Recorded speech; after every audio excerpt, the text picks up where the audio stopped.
Milagro en la celda 7 es la historia de injusticia ejercida por los excesos de una autoridad local sin límites, que incriminan a un hombre con madurez psicológica limitada por un delito que no cometió, privándolo de su libertad y dejando a su única hija y a su madre sin sustento. El filme muestra cómo el interés superior de la hija siempre es ignorado por las autoridades, y el padre, ayudado por sus compañeros de crujía, logra escaparse para hacerse cargo de su hija. En esta película, el Estado de Derecho parece desdibujado. Los derechos humanos de una persona con capacidades diferentes son desconocidos, dejando a una menor a la deriva, la cual es rescatada por la buena voluntad de una mujer y el esfuerzo de su padre por estar a su lado y protegerla en la complicidad con los otros reclusos. Para comentar esta película, que ha sido adaptada en diferentes idiomas y tropicalizada en distintos países, nos acompaña el Dr. Armando Hernández Cruz.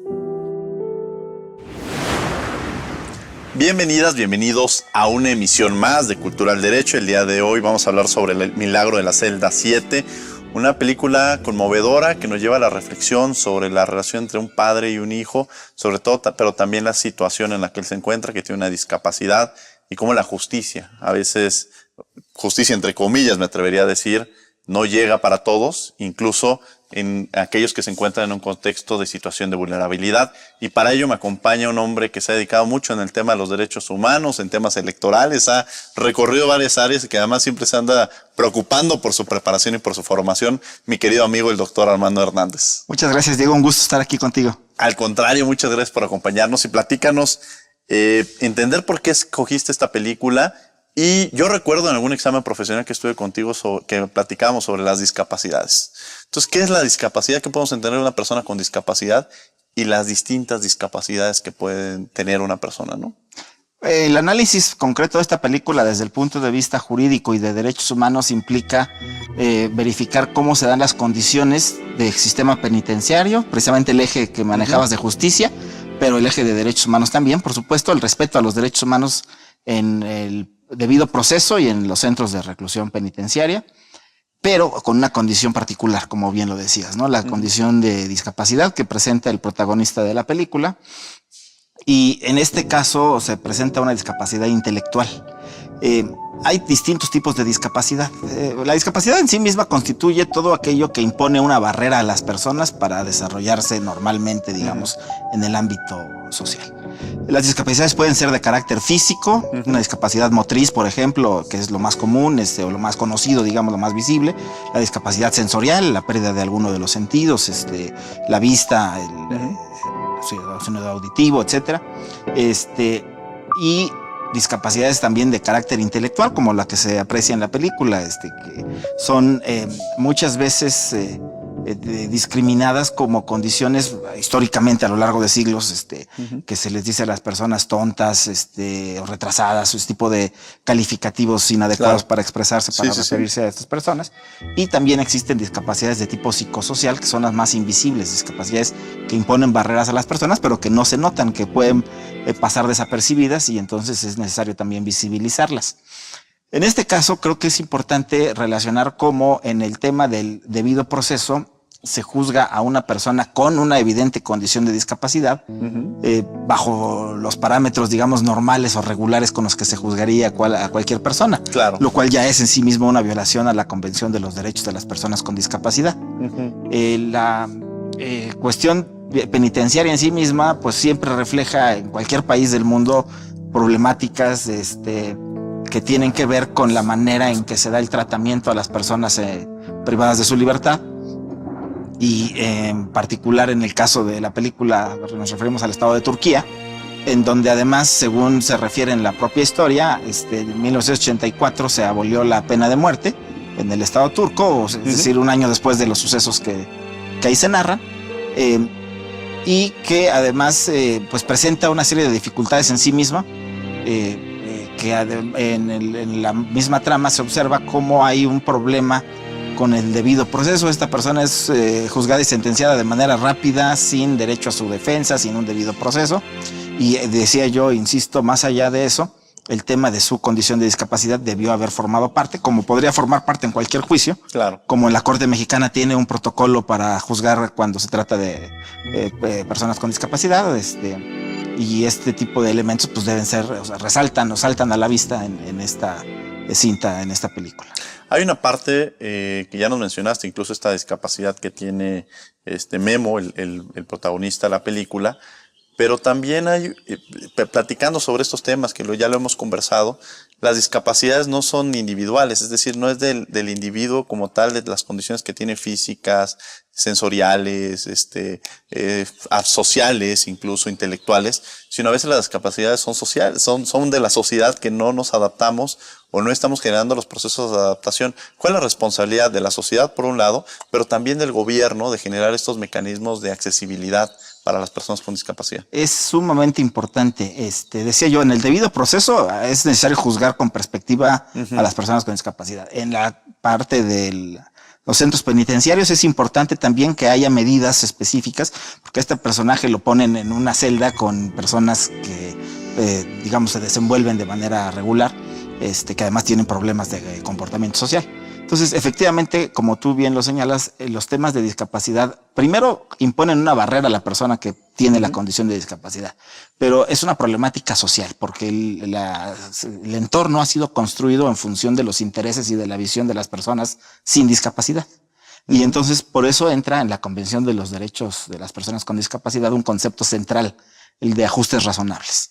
El concepto de ajustes razonables implica que el Estado y la sociedad tienen que hacer modificaciones que no sean onerosas o que no sean costosas, pero modificaciones que permitan a las personas con discapacidad el desenvolvimiento en condiciones sociales regulares.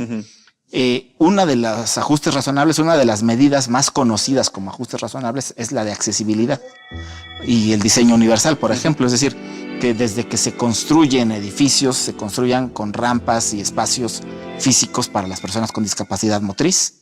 Esa es la accesibilidad, o los medios tecnológicos, electrónicos tengan mecanismos en braille o en lenguaje de señas para que las personas con discapacidad sensorial tengan acceso a esos espacios. Esa es la accesibilidad, ¿no? Podemos convertir lo que ya tenemos en algo que pueda permitir que personas con cierto tipo de discapacidad tengan acceso. Y el diseño universal es otra medida que nos dice, pues piénsalo desde que vas a construir, claro, pues piensa en todos, no pienses nada más en las personas sin discapacidad.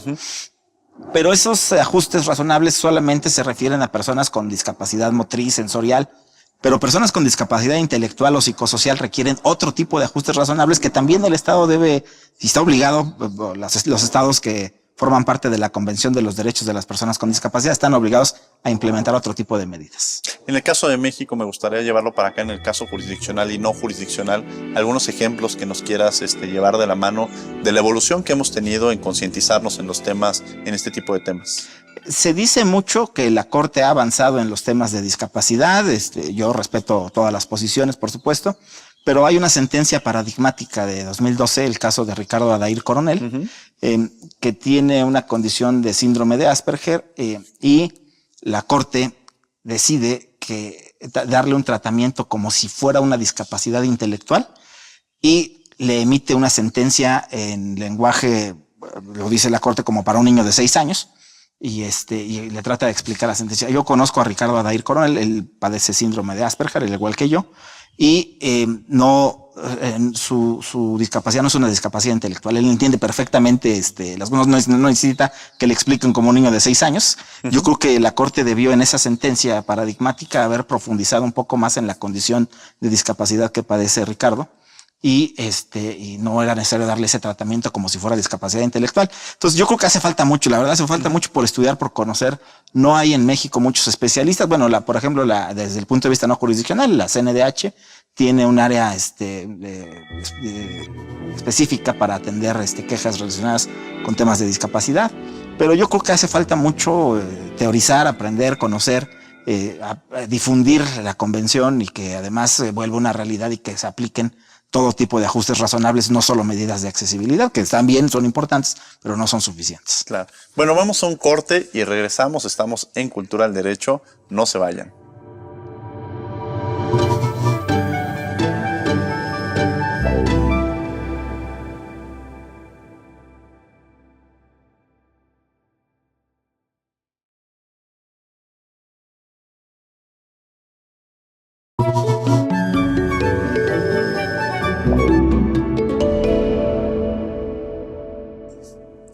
Estamos de regreso en Cultura del Derecho platicando sobre esta película El Milagro de la Celda 7 con el doctor Armando Hernández Cruz, quienes ya hemos reflexionado sobre el tipo de discapacidades que existen, sobre las propias condiciones que se deben de llegar a tener.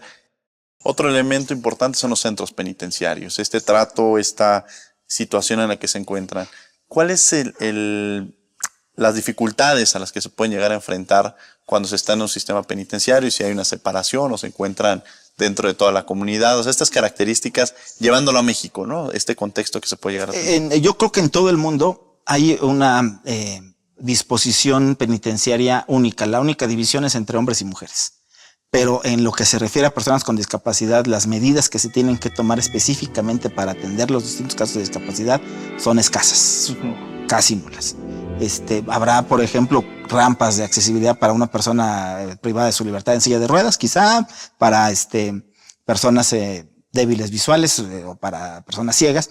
En fin, o sea, las discapacidades físicas, sensoriales son las más notorias y son las que a veces generan cierto tipo de medidas o recomendaciones de la Comisión de Derechos Humanos o de las comisiones estatales. En fin, pero no hay una sistematización, un diseño universal de los centros penitenciarios. Los centros penitenciarios tienen un problema de sobrepoblación, tienen problemas de manejo interno, o sea, ya tienen varios problemas, claro, de por sí, y le podemos agregar otra variable, que es el manejo de las condiciones para las personas con discapacidad, pues que evidentemente no es en sentido prioritario en general en el mundo, en México, en Turquía, no son condiciones generales, y entonces lo que vemos pues es que hay un hacinamiento. Incluso a mí me llamaba un poco la atención en la película ver que hay pocas personas en una celda, cuando en nuestro país los espacios, claro, están sobrepoblados y pues no están tan poquitas personas, y entonces una persona con discapacidad prácticamente puede pasar desapercibida en estas condiciones. Pero tendríamos que hacer esta separación, y quizá me voy a otro elemento, por ejemplo en la educación, ¿no? Esta discusión si se deben hacer escuelas especiales, ¿no? Y lo pongo entre especiales, o sea... Así se llamaban, así se llamaban, ¿no? Especial, con ese nombre, escuelas especiales. O que lo que hacen pues es precisamente segregar a las personas que tienen una discapacidad o involucrarlos en escuelas, en las escuelas tradicionales, públicas, privadas, y que además eso también beneficia a la comunidad para tener, porque obviamente cuando alguien tiene un acercamiento con una persona con discapacidad, si en tu escuela no existió una persona con discapacidad, pues incluso desde ahí radica la falta de educación, ¿no?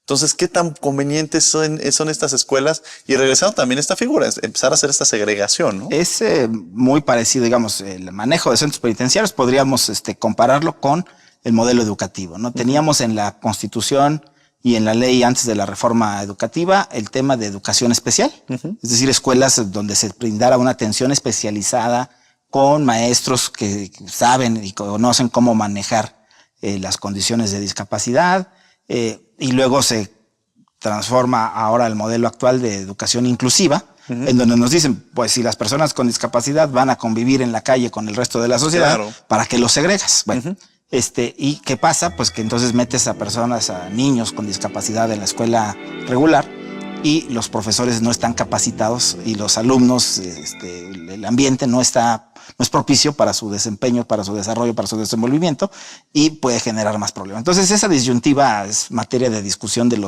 desgraciadamente creo yo, pocos especialistas que hay, es materia de discusión. Los especialistas en educación especial han sostenido que era mejor mantenerlos en educación especial, lo cual no implicaría una segregación. Pues es una postura válida. Los especialistas en temas de inclusión dicen hay que incluirlos y lo que hay que hacer es capacitar a los maestros y modificar el entorno, lo cual costará dinero, costará tiempo, costará todo un programa, todo un diseño.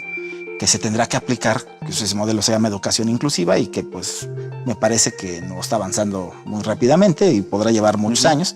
Y mientras las generaciones que se estén formando en el modelo de educación inclusiva pues sufrirán o batallarán lo que batallamos las personas con alguna discapacidad para entrar en contacto con el resto de la sociedad. Entonces, pues ninguna de las dos cosas es, digamos, no es que sea un mejor modelo u otro, los dos tienen sus ventajas y sus desventajas. Sí, claro, porque efectivamente yo he platicado con padres que tienen algún hijo con discapacidad y en estas escuelas, pues por lo menos lo que nos garantizaban en la realidad, pues era que hubiera especialistas que pudieran atender a nuestro hijo. Entonces, igual sucede como lo mencionas, una escuela en la cual en un salón que hay 40 niños, pues difícilmente el maestro va a poder dar la atención que merece, ¿no? Imagínate una escuela con un profesor de primaria con 40 alumnos en primaria pública, con 3 de ellos con discapacidad, pero distintos tipos de discapacidad además.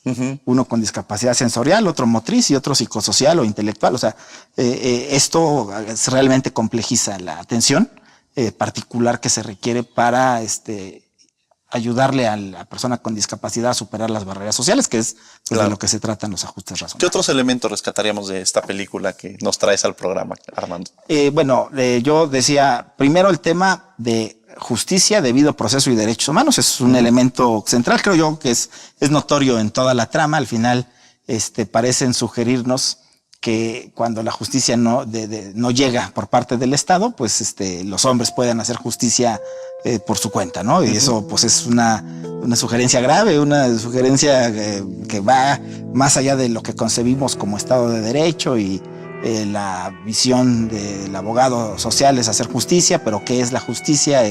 La justicia era que lo ahorcaran, que le ejecutaran la pena de muerte porque fue lo que se sentenció, o era evadirlo a través de estas argucias. El tema de justicia es el tema central de la película, aunado por supuesto a la falta de observancia de los derechos humanos en todo el proceso penal, el proceso penitenciario, o sea, la falta de garantías específicas por parte del Estado respecto a los derechos humanos de la persona, y hubiera sido de cualquier persona, pero particularmente en este caso de una persona con discapacidad que amerita una acción concreta y específica del Estado. Creo que son esos elementos notorios, esenciales. Yo creo que una persona que ve la película pues se dejará llevar sin duda por los elementos emocionales, emotivos de la película, claro. Pero muy probablemente un abogado, un especialista en derechos humanos que ve la película notará estos aspectos a primera vista porque son evidentes. Pero también esta parte que lo que mencionas, esta disyuntiva entre la venganza y la justicia, y que el cine generalmente nos lleva a estos elementos en los cuales yo lo platico constantemente. Cuando uno está viendo la película, conoce el contexto, pero en la vida real ahí no tendríamos la certeza y tendríamos que enfocarnos a poder garantizar el Estado democrático de derecho. Vamos a un corte y regresamos. Estás en Cultural Derecho.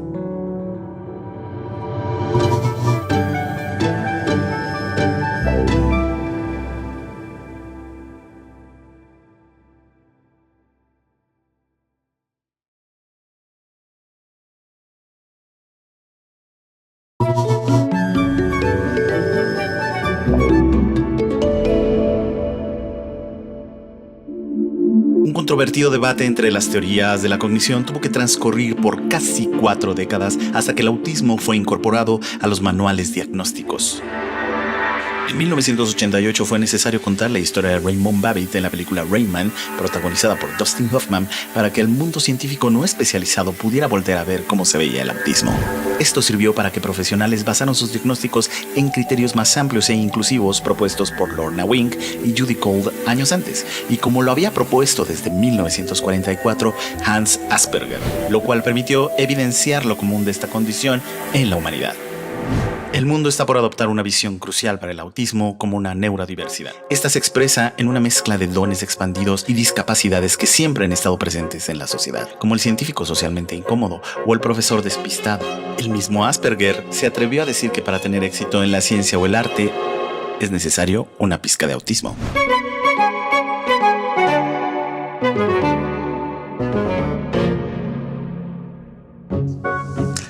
Estamos de regreso en Cultura al Derecho platicando sobre esta película, El Milagro de la Celda 7, con el doctor Armando Hernández Cruz. Ya hablamos sobre los tipos de discapacidades que existen, sobre el acceso a la justicia, sobre la responsabilidad del Estado, sobre la propia película en esta parte de justicia, venganza y este sabor de boca que nos deja como espectadores en la parte emocional, porque es una película completamente emocional que nos lleva a una serie de visibilizar incluso las realidades que también se viven en el sistema penitenciario. También platicamos sobre esta separación, si genera esta segregación o no llevarla a cabo. Ahora bien, quizá este sabor de boca de decir, bueno, pues es que el sistema de justicia todavía le falta, el gobierno todavía no ha cumplido con lo que se requiere, la sociedad tampoco hemos avanzado en estos temas. Quizá la manera es cómo lograr esta plena inclusión y buscar todos estos mecanismos para las personas con discapacidad. No que ellos se adapten, sino estos procesos también de adaptación de la sociedad. ¿Qué tendríamos que hacer, Armando? Decías tú en un espacio anterior que el tema de discapacidad es un problema de la sociedad, no de las personas que tenemos alguna condición de discapacidad. Y efectivamente yo creo que así es. El Estado tiene una obligación, claro. El Estado en general tiene una obligación de aplicar los ajustes razonables. Y esa obligación a veces se cumple de manera parcial o de manera escasa. Entonces, lo que yo creo que es necesario es impulsar primero la visibilización de las condiciones de discapacidad, luego la aplicación de ajustes razonables en todos los temas, no solo en algunos tipos de discapacidad, procurar precisamente que el diseño universal sea una herramienta con la que se trabaje en las políticas públicas en general, o sea que el tema de la Convención de los Derechos de las Personas con Discapacidad, de los ajustes razonables sean transversales a toda política pública, y creo que si realmente hubiera un empeño en eso, el Estado podría ir avanzando gradualmente hacia mejores condiciones de accesibilidad en general, pero esto no ha sucedido, no es la realidad actual. ¿Por qué ver esta película? ¿Por qué ver el cine? ¿Por qué llevarnos a este tipo de reflexiones? ¿Algún mensaje que le quieras mandar a quienes nos ven? Pero sobre todo a los estudiantes, estos estudiantes que de pronto nos enfrentamos y tenemos esta cotidianidad de tener compañeras, compañeros que tienen alguna discapacidad, esta parte de sensibilizarnos y que incluso a veces la podemos tener, que quiero que esto también lo platiques, y no la detectamos, ¿no? El caso del Asperger que tú lo decías, que son estas discapacidades que quizá una discapacidad motriz es muy detectable, pero quizá una discapacidad social pues no es tan detectable, ¿no? Entonces, pues también de pronto decir, oye, ¿cómo lo logras detectar de alguna manera, no? Sobre lo primero, yo te comentaría que en mis clases siempre utilizo ejemplos de películas. Las películas son un laboratorio para ver cosas que a veces en la realidad no se ven. En la película se exageran o se exacerban elementos que nos pueden llevar al debate y a la reflexión. Es muy útil utilizar el cine como un elemento de análisis de la realidad jurídica, temas como los derechos humanos que son de importancia para todos los que nos estamos formando o todos los que se han formado en temas jurídicos, ¿no? Para los estudiantes de nuestra facultad, en fin. Y por otro lado, la cuestión de la visibilidad, de la visibilización. Hay condiciones de discapacidad psicosocial, como lo es el trastorno del espectro autista. Ya el tema, la nomenclatura de Asperger ya no se usa, es ahora trastorno del espectro autista nivel 1. Y tampoco ya no se dice autismo, es trastorno del espectro autista, o sea, con distintos niveles de dificultad. Y decir nivel 1 no quiere decir, pues es menos grave, no sé, realmente es simplemente por las dificultades sociales que uno enfrenta. Entonces, en mi caso personal, pues frecuentemente las personas me dicen, no, tú no tienes nada, tú no tienes espectro autista, o sea, ¿por qué? Pues porque se te ve como una persona normal, ¿no? O sea, pero no se alcanza a ver, pues, toda la dificultad con la que uno tiene que batallar y lidiar todos los días para poder entrar más o menos de manera normal en relaciones de desarrollo social. Bueno, pues maravilloso. ¿Algún mensaje con el que quieras cerrar, mi querido Armando? Yo invitar al público a ver la película, si es que no la han visto, Milagro en la celda 7, y acompañarnos con estas reflexiones que hemos hecho, y cualquier otra película o cualquier otro libro o cualquier otro, incluso obras de arte, siempre nos ayudan a conjuntar los elementos emocionales que forman parte también del análisis del derecho, no solamente intelectual. Armando, muchas gracias por haber estado con nosotros. Al contrario, Diego, muchas gracias. Y muchas gracias a ustedes y los invitamos a que nos sigan en una siguiente emisión de Cultural Derecho.